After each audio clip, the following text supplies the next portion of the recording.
c'est le pasteur David. Je suis le pasteur du Centre de la Promesse à Charleroi. Ouais, je viens vraiment de Charleroi et c'est vrai que, bon, j'ai grandi à Charleroi et je le dis en plus avec fierté, donc peut-être vous me trouvez déjà un peu bizarre en disant mais donc ce gars vient de Charleroi et il le dit en plus. Mais oui, effectivement, donc j'ai grandi à Charleroi, je suis le pasteur du Centre de la Promesse à Charleroi. Si parfois j'ai un accent que vous ne comprenez pas et tout, c'est normal puisque évidemment je suis de Charleroi. Donc voilà, c'est possible que parfois il y a un mot qui sorte, que vous posiez des questions, sauf mes frères de Jumet qui sont là, eux ils vont comprendre. Ils vont tout comprendre, même le Carolo, ils vont tout comprendre. Voilà, enfin, bref, j'ai 33 ans. Je suis marié, j'ai 4 enfants qui sont venus, qui m'ont accompagné, bientôt 5 d'ailleurs. Je suis venu... Eh ben, si vous applaudissez comme ça pour les enfants, j'espère que quand on va prendre la parole, vous allez aussi applaudir comme ça. Non, je suis venu donc avec...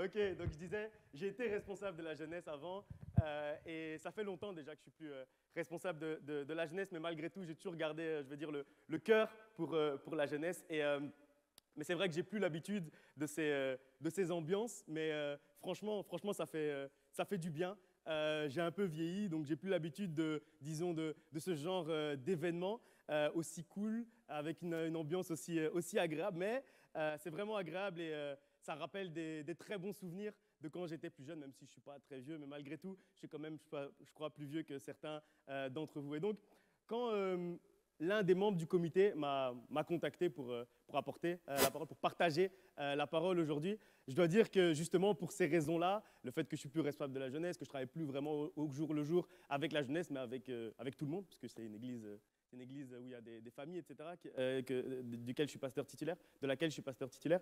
Je dois avouer que donc, j'ai été assez surpris, agréablement surpris, donc me comprenez pas mal, j'ai été agréablement surpris, mais surpris quand même. C'était en fait une très belle surprise pour moi et je lui ai dit quand il m'a contacté.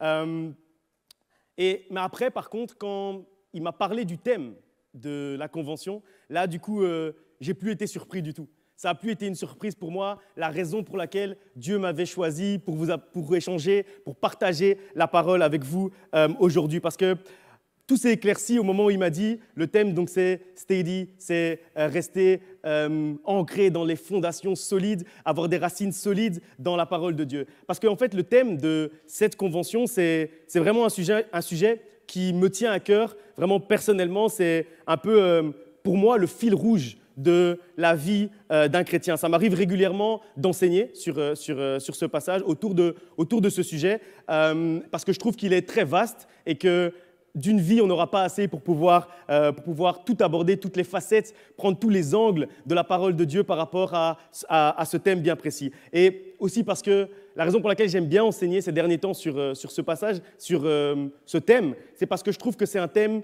qui est très actuel en fait. C'est un thème crucial, très important pour les temps par lesquels on passe aujourd'hui, pour les temps par lesquels le monde est en train de passer aujourd'hui. Le thème d'être enraciné, le thème d'avoir des fondations solides, de savoir sur quoi est-ce qu'on fonde notre vie, c'est vraiment un thème qui est crucial et actuel. Plus le temps avance, plus on se rend compte en fait de l'importance d'être enraciné, d'avoir des fondations solides. Et votre génération, parce que comme j'ai dit tout à l'heure, je suis un peu plus âgé que la majorité d'entre vous, votre génération, elle aura aussi de plus en plus besoin, encore plus besoin même que la nôtre, d'être enraciné dans la parole de Dieu, dans les valeurs chrétiennes, parce que chaque jour, en fait, il y a des nouvelles raisons. Chaque jour, c'est comme si le monde nous propose des nouvelles raisons de nous éloigner de Dieu. Chaque jour, le monde nous propose des nouvelles raisons de se déraciner en fait de nos fondations solides, de nous déraciner de la parole de Dieu. Et donc, c'est vraiment important pour chaque chrétien d'avoir des fondations solides et des racines solides, des racines profondes, ancrées dans la parole de Dieu. On va lire un premier passage ensemble dans Psaume chapitre 11 au verset 3, Psaume 11, 3. Psaume 11, verset 3 nous dit « Quand les fondements sont renversés, le juste, que ferait-il » Quand les fondements sont renversés, le juste, que ferait-il? Vous savez, moi, vraiment, pour ceux qui me connaissent, les quelques qui me connaissent, vous savez que moi, j'aime beaucoup la parole de Dieu, j'aime beaucoup étudier la parole de Dieu, et j'affectionne particulièrement les passages où on nous pose une question. Les passages où notre Dieu, en fait, nous questionne sur notre propre vie, nous questionne sur notre manière de vivre, parce que je trouve que c'est toujours une manière, en fait, de se remettre en question, une manière de faire une introspection de nous-mêmes et de se dire, OK, qu'est-ce que ce passage veut nous dire et comment est-ce que je vais répondre à cette question? Et donc, cette question-là, elle est également très actuelle, comme je disais tout à l'heure. Quand les fondements sont renversés, le juste, que ferait-il? Ce verset, il nous pose une question à nous, les chrétiens, à nous, ceux qui sont considérés comme justes, à nous qui sommes considérés comme ceux qui sont censés avoir des fondations solides. Ce passage, en fait, il nous interpelle, il nous questionne et il amène en nous une introspection. C'est-à-dire qu'il nous dit, quand les fondements sont renversés, qu'est-ce qu'on va faire? Vers quoi est-ce qu'on va se tourner? Ce passage, en fait, il nous est clairement adressé à nous qui vivons en tant que chrétiens, en tant que justes, dans cette époque, dans ce temps, dans les situations par lesquelles on passe aujourd'hui. Au moment où les fondements autour de nous sont renversés. D'autres versions vont dire ruinés, d'autres versions vont dire ébranlés, d'autres versions vont dire détruits. Le juste, que ferait-il? Dans cette période où on voit que tout ce qu'on considérait comme acquis a été bousculé. Tout ce qu'on avait autour de nous et qui pouvait nous donner du confort, de la stabilité, a été réellement remis en question. Ceux qui trouvaient leur équilibre dans le travail, dans les sorties, dans le sport, etc., durant ces 2 dernières années, tout a été réellement chamboulé, tout ça a été chamboulé. Et donc cette question, elle est vraiment très actuelle, elle est vraiment très contemporaine. Tout ce qu'on avait l'habitude de faire, on n'a plus pu le faire comme avant. Et donc, Dieu nous pose cette question maintenant que tout ça est ébranlé. Qu'est-ce que tu vas faire? Alors, cette question de Psaume 11, c'est vraiment une question d'aujourd'hui. En ces temps de crise, en ces temps compliqués, en ces temps où les fondements sont ébranlés, toi, juste, toi, chrétien, toi, enfant de Dieu, quelle est ta réaction? Qu'est-ce que tu fais pour y remédier? Qu'est-ce que tu fais pour remédier à ces temps compliqués, à ces fondations qui sont ébranlées? Comment est-ce que tu réponds à cette situation? Quelle est la réponse que tu vas apporter à cette situation? Et justement, la réponse à cette question, en fait, on va la trouver dans le thème de la convention de cette année. On va le trouver dans ce thème parce que la réponse qu'on doit donner à ces temps chamboulés, compliqués, bousculés, c'est être enraciné en Christ et renforcer encore plus nos fondations et nos racines. C'est exactement ce que le juste est appelé à faire lorsque les fondements sont ébranlés. Parce que, comme dit Luc, chapitre 21, verset 33, tout passera. Le ciel, la terre, toutes choses vont passer à un moment donné, toutes choses a une fin. Mais ce qui demeure, c'est la parole de Dieu, c'est la fondation inébranlable, c'est ce sur quoi on peut réellement s'appuyer tous les jours de notre vie, la parole de Dieu, parce que ça ne va pas se terminer. Parce qu'à un moment donné, il n'y a pas de date de péremption à la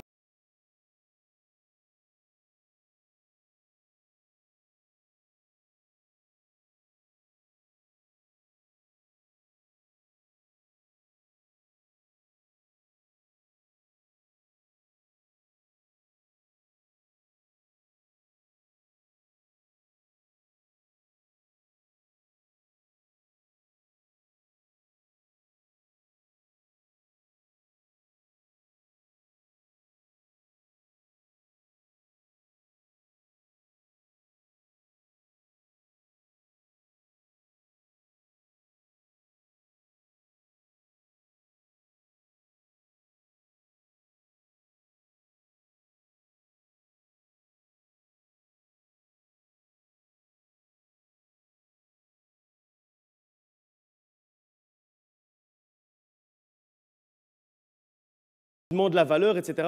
Eh bien, Je crois vraiment et je suis vraiment convaincu, j'ai la foi que les bases de notre foi, ce sont en fait nos valeurs refuges. Donc ce dans quoi on doit investir quand les fondements sont ébranlés, justement, c'est les fondations du chrétien. Quand les fondements sont ébranlés, quand les situations deviennent compliquées, au cœur de la crise, en fait, le chrétien doit investir et renforcer ses bases, investir dans ses valeurs refuges, la parole de Dieu, l'amour de Dieu, l'alliance de paix et d'espérance que Dieu a contractée avec nous. C'est exactement ça, nos valeurs refuges à nous en tant que chrétiens. Donc c'est maintenant qu'il faut prendre plus de temps pour méditer la parole de Dieu. Si tu n'avais pas l'habitude de méditer la parole de Dieu, c'est maintenant qu'il faut le faire, parce que c'est une de tes valeurs refuges. Si tu n'avais pas l'habitude d'avoir de l'espérance dans l'action de Dieu, c'est maintenant qu'il faut espérer en l'action de Dieu, parce que c'est une de nos valeurs refuges. Et tout ça, en fait, ça fait partie de ce en quoi on doit investir durant ces temps qui sont compliqués. La parole de Dieu, l'amour de Dieu, l'alliance de paix avec nous et l'espérance. Et c'est ça réellement nos valeurs refuges, parce que, comme j'ai dit tout à l'heure, tout passera, tout peut s'écrouler en fait, sauf ça. Ces derniers temps nous ont montré que tout peut passer, tout a, comme j'ai dit tout à l'heure, une date de péremption. Et ces 2 dernières années nous ont montré que tout peut s'arrêter à un moment donné, d'un jour à l'autre, tout peut s'arrêter, du jour au lendemain, tout peut changer, mais ce qui ne passera pas, c'est la parole de Dieu. Ce qui ne changera pas, c'est la parole de Dieu. Ce qui ne s'arrêtera pas, ce qui n'a pas de date de péremption, c'est l'amour de Dieu pour toi, l'amour que Dieu a pour toi. Et c'est la raison pour laquelle on doit réellement investir dans tout ça maintenant. En fait, l'image que j'ai pendant que je suis en train d'expliquer tout ça, c'est que le fait, en fait d'être enraciné en Christ, d'avoir des racines suffisamment profondes et solides, ça nous permet en fait d'être alimentés continuellement avec justement ces éléments d'amour, avec ces éléments de paix, avec ces éléments d'espérance. Quand on a des racines suffisamment profondes, Dieu peut nous envoyer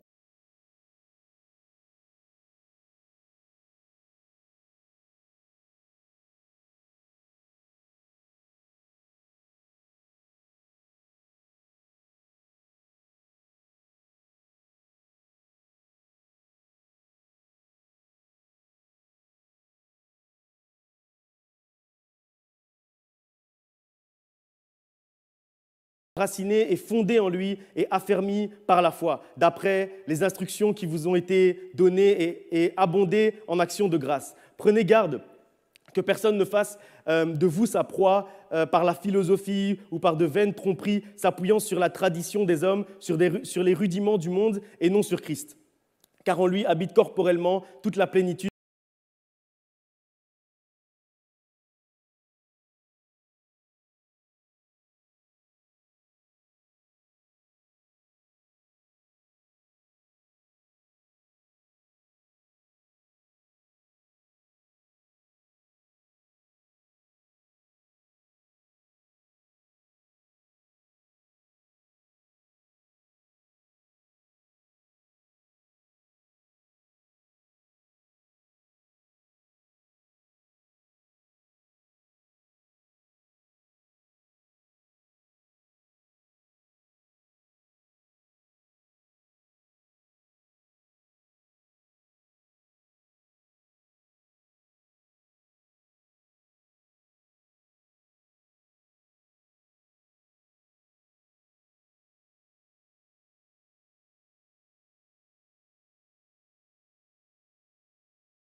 nous parle également ce passage.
rien du tout. Et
difficulté, ce passage nous dit qu'on trouve une raison pour être une occasion de chute. Pour être une occasion de chute pour nous-mêmes, mais aussi pour ceux qui sont autour de nous. Malheureusement, c'est une réalité. Quand nos fondations ne sont pas assez solides, on trouve toujours une excuse pour se créer nous-mêmes des problèmes. Pas seulement à nous, mais également à tous ceux qui sont autour de nous. Parfois, en fait, quand on a l'impression d'aller de problème en problème, de conflit en conflit, il faut se poser la question si nos fondations sont suffisamment solides, si on est suffisamment alimenté par la paix qui nous vient de Dieu pour qu'on puisse arrêter justement d'être une occasion de chute pour ceux qui sont autour de nous. Parce qu'à partir du moment où nos racines sont affermies, on est alimenté en direct par Dieu. Et donc on n'a plus ce risque d'être justement une occasion de chute. Et donc on reçoit tout l'amour et toute la paix dont on a besoin, toute la paix dont on a besoin pour ne plus être une occasion de chute ni pour nous, ni pour ceux qui sont autour de nous. Les racines, en fait, puisent la nourriture dans le sol et assurent la solidité de tout l'arbre que nous sommes.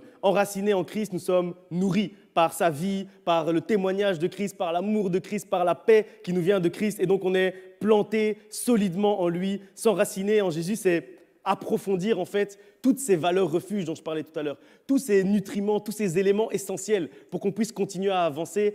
On les a uniquement si nos racines sont suffisamment solides et profondes.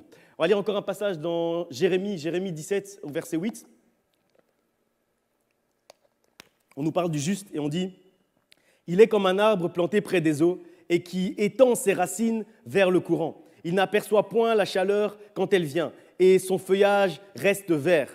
Dans l'année de la sécheresse, il n'a point de crainte et il ne cesse de porter du fruit. » Aujourd'hui, en fait, ça c'est un peu la conclusion, c'est un peu la suite en fait. Après avoir donné une réponse, là c'est un peu l'action. L'action qu'on doit faire aujourd'hui, c'est étendre nos racines vers le cours d'eau qui représente évidemment Jésus-Christ, notre Dieu.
Enfants, et il les a appelés Manassé et Éphraïm. Il les a appelés en fait double portion. Éphraïm, ça veut dire double portion. C'est comme si au cœur de la crise, il était en train de dire que Dieu l'avait béni. Parce qu'en fait, il savait qu'il était suffisamment enraciné pour pouvoir dire que malgré la sécheresse, ses feuilles allaient rester vertes. Malgré la sécheresse, il allait continuer à porter du fruit. Ce verset, en fait, c'est vraiment une réponse à la question de Psaume 11. Qu'on a lu tout à l'heure dans l'introduction, quand on nous pose la question, le juste, que ferait-il quand les fondements sont ébranlés?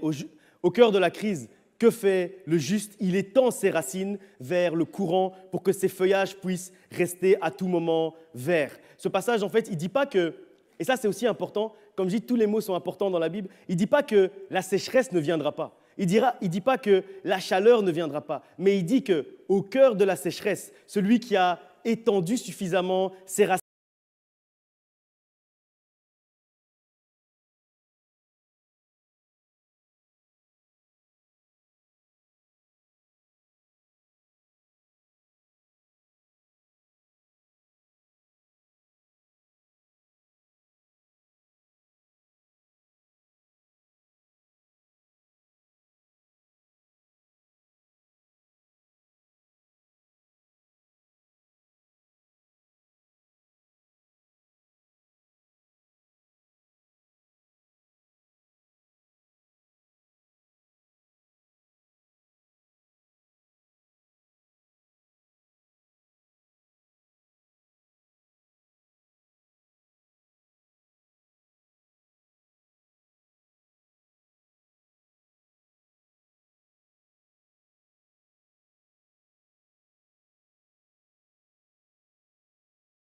étends tes racines et tu porteras toujours du fruit. Et Dieu va t'étonner de la manière dont il va te restaurer. Dieu va t'étonner de la manière dont tes feuilles seront toujours vertes. La couleur de tes feuilles va t'étonner toi-même. La couleur de tes feuilles va te surprendre. Les fruits que tu seras capable de porter au cœur de la crise vont réellement te surprendre. C'est ce que Dieu veut faire avec toi aujourd'hui. On va lire encore un passage dans Jean chapitre 16, verset 33. Jean 16, 33 nous dit « Je vous ai dit ces choses afin que vous ayez la paix en moi. Vous aurez des tribulations dans le monde, mais prenez courage, j'ai vaincu le monde. » En fait, ce que j'aime particulièrement dans ce passage, c'est sa sincérité. Parce qu'on a l'habitude de lire la fin, de lire « Prenez courage, j'ai vaincu le monde ». Okay. Mais ce verset, il est très sincère. En fait, il faut comprendre que, par ce passage, il faut comprendre que Dieu ne nous promet pas que ce sera facile. Par contre, il nous promet qu'on y arrivera. En fait, ce passage, il est très sincère. Il nous dit la vérité. Il nous dit oui, il y aura des tribulations. Oui, tu vas avoir des difficultés. Mais ce qui est certain, c'est qu'au bout du chemin, tu as la victoire. Et c'est ça, en fait, la particularité du chrétien. C'est qu'on sait qu'on va passer par des moments difficiles. On sait qu'il y aura des épreuves. On sait que la crise par laquelle on passe, nous aussi, on passe par ça. Mais nous, on a la conviction. On a l'espérance parce qu'on est alimenté, nos racines nous alimentent avec cette espérance. Et donc, on a la conviction et l'espérance qu'au bout du chemin, c'est la victoire qui nous attend. Parce que Dieu ne nous a jamais promis que le chemin serait facile. Il ne nous a jamais promis que la route serait facile. Il ne nous a jamais promis que la course serait facile. Mais il nous a promis qu'on verrait la ligne d'arrivée. Et c'est ça qui est très fort avec notre Dieu. C'est qu'on croit trop souvent que Dieu nous promet que tout sera rose. Mais c'est faux. Par contre, il nous promet qu'au bout du chemin, on verra la victoire, parce qu'il a déjà été nous chercher la victoire il y a plus de 2000 ans à la croix de Golgotha. Et donc, c'est pour ça qu'on sait qu'on marche dans la victoire, même s'il y a des difficultés, même s'il y a une pierre qui nous fait presque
même si c'est des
les solutions insolites. Et donc, c'est ce genre de miracle insolite que Dieu a prévu pour toi en cette soirée. En cette convention, Dieu a prévu pour toi ce genre de miracles insolites qui vont t'étonner toi-même, mais également surprendre les gens qui sont autour de toi. C'est de cette manière dont Dieu veut agir ce soir dans ta vie. Sache que ton Dieu a prévu pour toi une solution insolite à ton problème, une solution à laquelle toi, tu ne peux même pas penser. Quand il a fallu combattre le géant, Dieu a appelé un berger avec un lance-pierre.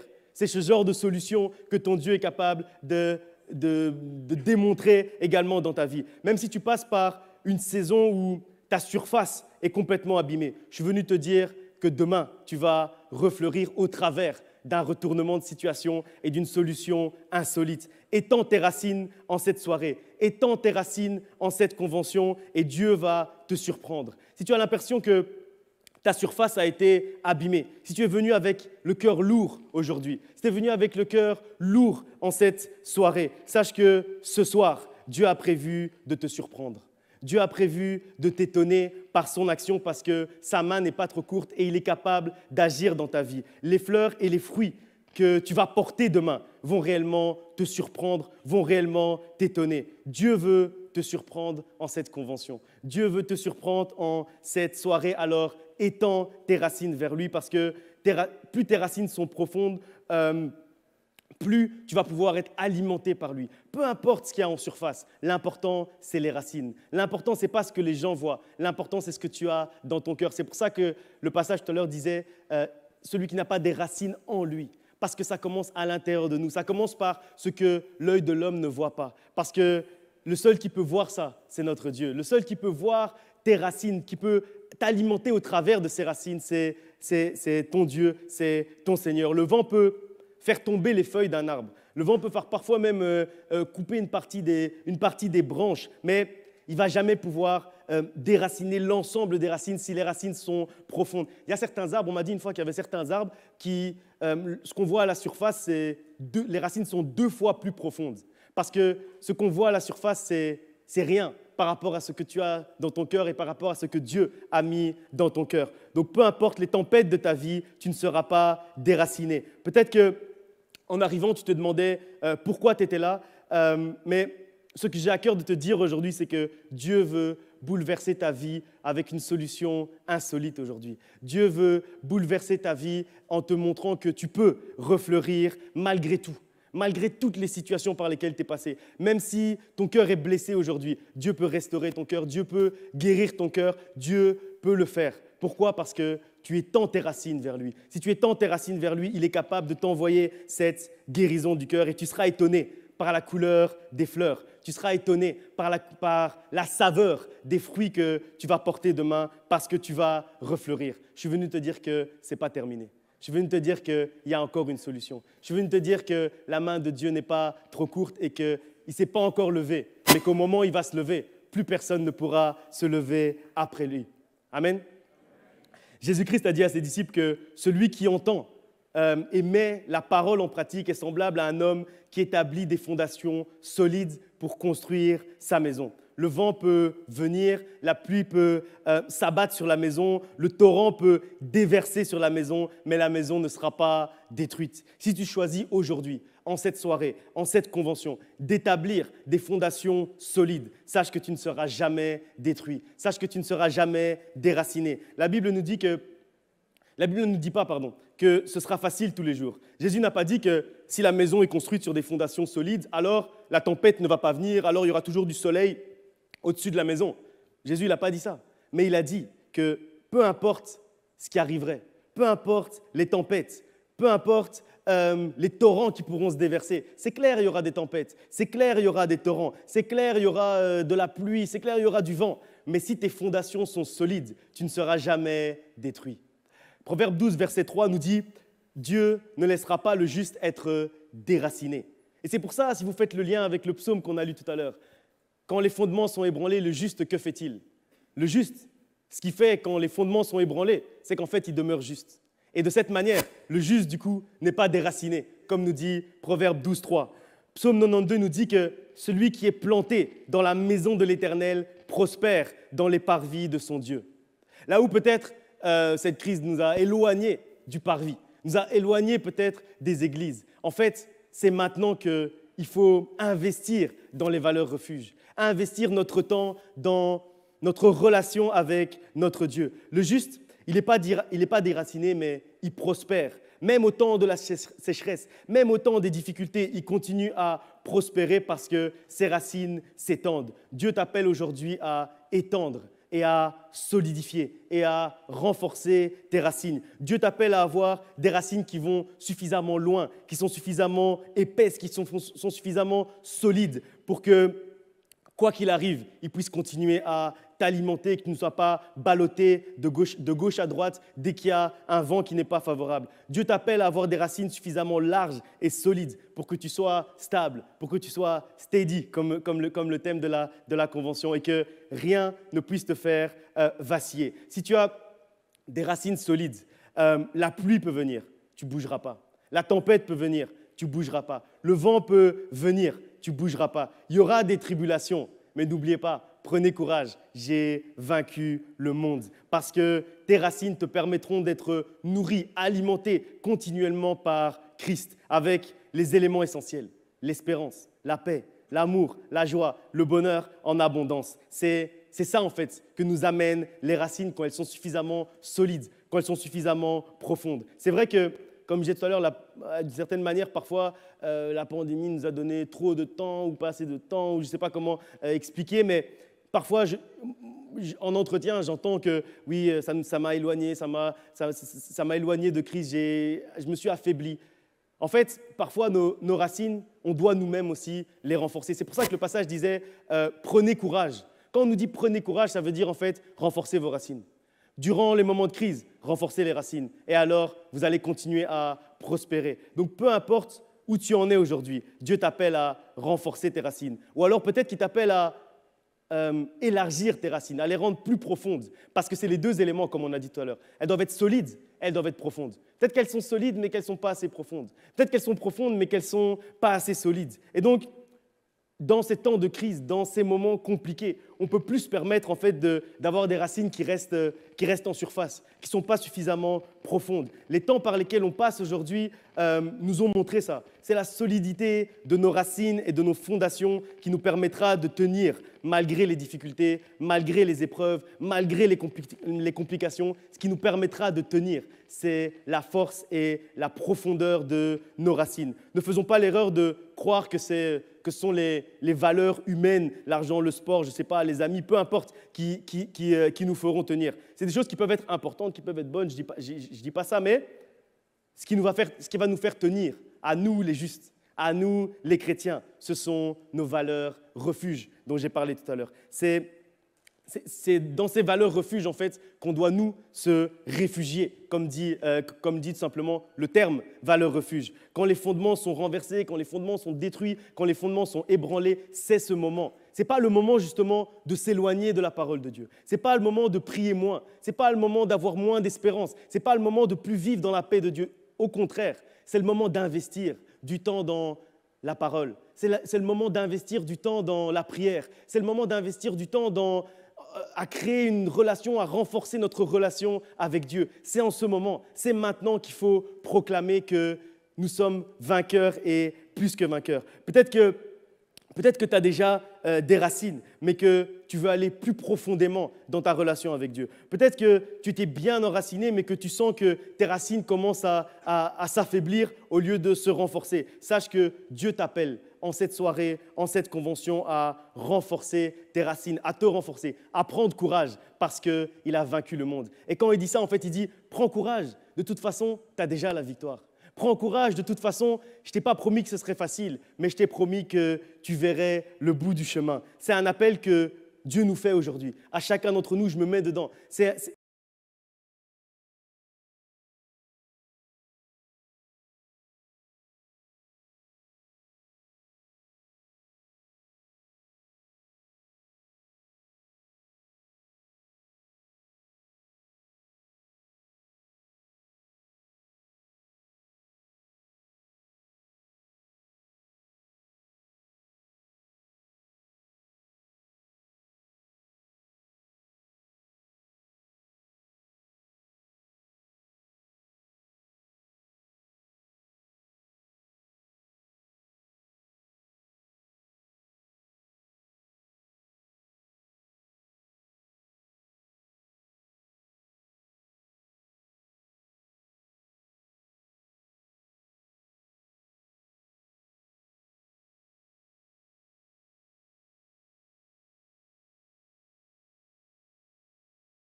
Un vent qui va nous déraciner.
Aujourd'hui, Seigneur,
toi, que nous puissions réellement avoir une plus grande soif de toi, une plus grande faim de ta parole, que nous puissions réellement aujourd'hui encore nous approcher de toi, encore Seigneur te découvrir, encore aujourd'hui toucher le pan de ta robe, que réellement aujourd'hui nous puissions encore nous approcher de toi Seigneur. Je te demande vraiment Seigneur que tu puisses nous reconnecter à toi aujourd'hui, peu importe la situation, que réellement aujourd'hui Seigneur tu puisses guérir le cœur de quelqu'un, Seigneur qu'aujourd'hui tu puisses transformer la vie de quelqu'un, qu'aujourd'hui tu puisses restaurer quelqu'un, qu'aujourd'hui tu puisses bouleverser la vie de quelqu'un. Surprends quelqu'un aujourd'hui. Surprends une sœur aujourd'hui. Étonne un frère aujourd'hui. Que réellement, Seigneur, au moment où nous sommes en train de prier, je proclame que quelque chose est en train de se passer. Quelque chose est en train de se passer dans la vie de chaque personne qui est ici aujourd'hui. Aujourd'hui, Seigneur, personne ne va sortir de la même manière dont il est entré. Aujourd'hui, Seigneur, c'est un tournant dans la vie, Seigneur, de chaque personne qui a fait le choix aujourd'hui de s'approcher de toi, qui a fait le choix aujourd'hui de venir à toi. Aujourd'hui, c'est un nouveau départ. Aujourd'hui, c'est un nouveau tournant. Aujourd'hui, tu fais quelque chose de nouveau dans notre vie. Aujourd'hui. Alléluia. Bien grand le vent et la tempête, donne-moi de résister. Je veux m'enraciner en toi, Jésus est. Combien grand le vent et la tempête, donne-moi de résister. Je veux m'enraciner en toi, Jésus est. Combien grand le vent et la tempête, donne-moi de résister. Je veux m'enraciner, je veux m'enraciner en toi. Jésus est. Qu'on viendra le vent et la. Donne-moi de résister. Je veux m'enraciner en toi. Jésus, Jésus.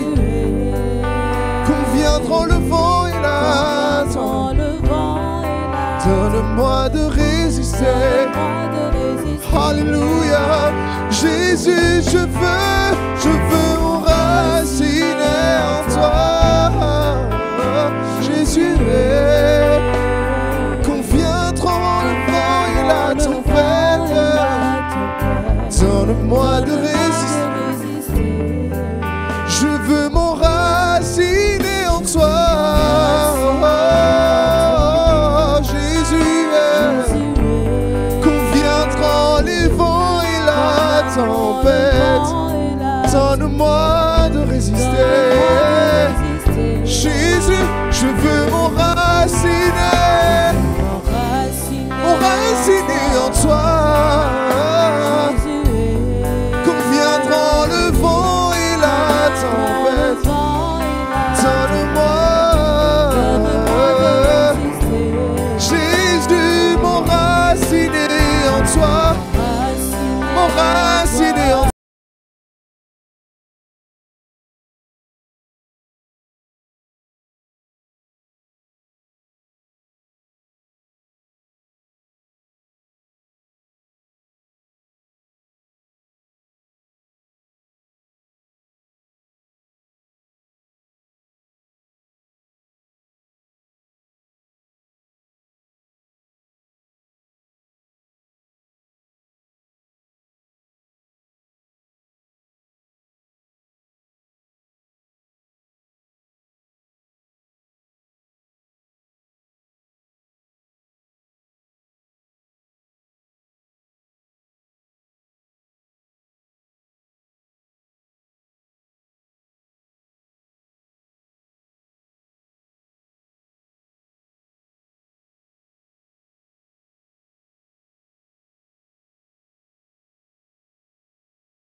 vêtements sont écroulés, qu'est-ce que je fais? Mais moi, j'ai mal. Et si c'était cette personne-là, Dieu veut que tu fasses un pas de foi aujourd'hui. Et ce pas de foi qui va te sortir de ce trou sombre que tu t'es tellement mis. Et si c'est toi aujourd'hui, tu es tellement blessé, ton cœur est lourd, tu es fatigué. Et j'aimerais juste que tu élèves ta main. On va prier pour toi. Tu lèves juste ta main comme ça. Yes. Les choses du passé sont tellement en train de te bloquer et Jésus vient aujourd'hui pour te libérer. Et ces paroles, c'est pas juste des paroles, c'est la vérité. Dieu libère jusqu'aujourd'hui. Tes blessures du passé, il libère jusqu'aujourd'hui. La meilleure manière de t'enraciner, c'est aussi de faire ce pas, de laisser ton passé derrière. Ces mauvaises expériences que tu as vécues, oublie-le. C'est pas toute ta vie. Il y a un meilleur futur qui est au-devant de toi. Il y a un meilleur avenir qui est au-devant de toi. Il y a un meilleur projet que Dieu a pour ta vie. Et aujourd'hui, Dieu veut que tu arrêtes de toujours te rappeler de ce qui s'est passé avant. Et aujourd'hui, il y a le futur qui est devant toi. Seigneur, je prie pour ces personnes qui ont levé leurs mains. Et je prie pour cette personne qui, son cœur était tellement lourd, blessé, tordu. Son cœur était tellement affaibli par les blessures du passé, même du présent. Père, je prie maintenant, au nom de Jésus, qu'ils reçoivent maintenant la guérison dans leur cœur. Au nom de Jésus-Christ. Qu'ils reçoivent maintenant la consolation dans leur cœur. Que là où la froideur s'était tellement installée dans le cœur, qu'ils reçoivent maintenant l'Esprit de Dieu. Que là où ils étaient tellement superficiels, que maintenant, qu'ils soient enracinés en Dieu, en Christ. Je prie contre toute forme de blessure, de sentiment de rejet, de sentiment d'abandon. Je prie que ce sentiment parte maintenant et que tu reçois la guérison dans le nom de Jésus-Christ. Reçois maintenant la guérison. Et relève-toi là où tu es tombé. Oublie ton passé. Car le futur que Dieu a pour toi est bien meilleur que ce que tu as vécu avant. Reçois maintenant. Reçois maintenant ta guérison. Au nom de Jésus. Au nom de Jésus. Au nom de Jésus.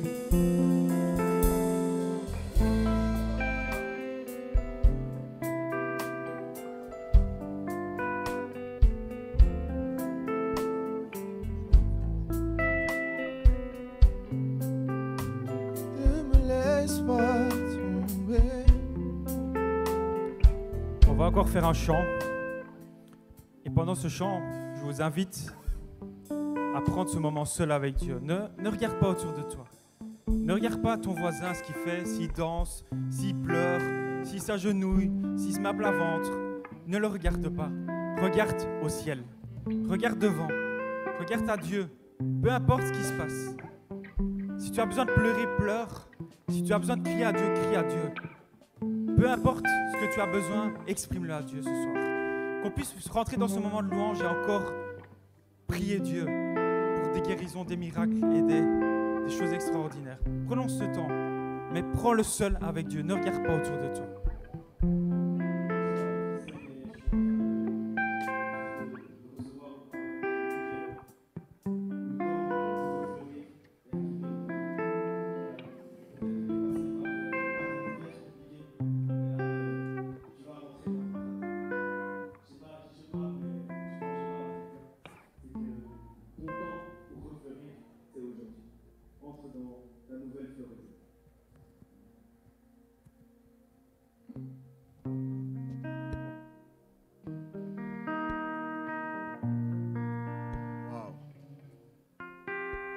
Alors je suis en train